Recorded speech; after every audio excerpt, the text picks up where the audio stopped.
ሰላም ለሁላችሁ። ዛሬ ስለ ኢንፍላሜቶሪ ባውል ዲዝ ኤብብ ለመናገር እፈልጋለሁ። ይህ በዋናነት ሁለት በሽታዎች የተዋሃደ ነው። አንዱ አልሰራቲቭ ኮላይቲስ፣ ሌላውም ክሮንስ ዲዝ ነው። ኤብብ በቅርቡ በብዙ ሰዎች የተገኘ ከሚታወቁት በሽታዎች መካከል አንዱ ነው። ምልክቱን ከመለየት እና ሐኪም ከማግኘት በኋላ ብቻ ኢንፍላሜቶሪ ባውል ዲዝ አለዎት ወይስ ሌላ ነገር ነው የሚለውን ወደ ውሳኔ ማድረስ ትችላለህ።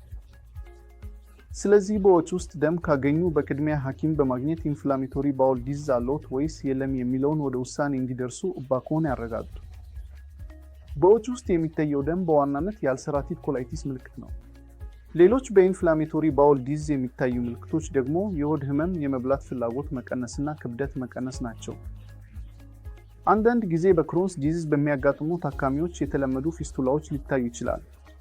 የኤብብ ህክምና ብዙውን ጊዜ የሚከተለው የደረጃ የሚጨመር ህክምና ወይም የደረጃ የሚቀንስ ህክምና ነው። በህንድ ውስጥ በአብዛኛው የደረጃ የሚጨመር ህክምና እንጠቀማለን። ይህም ህክምናው ከአፍ የሚወሰዱ መድኃኒቶች ጀምሮ እስከ ኤጌ መድኃኒቶች ድረስ ሊደርስ ይችላል። እነዚህም በተለምዶ ባዮሎጂክስ ናቸው።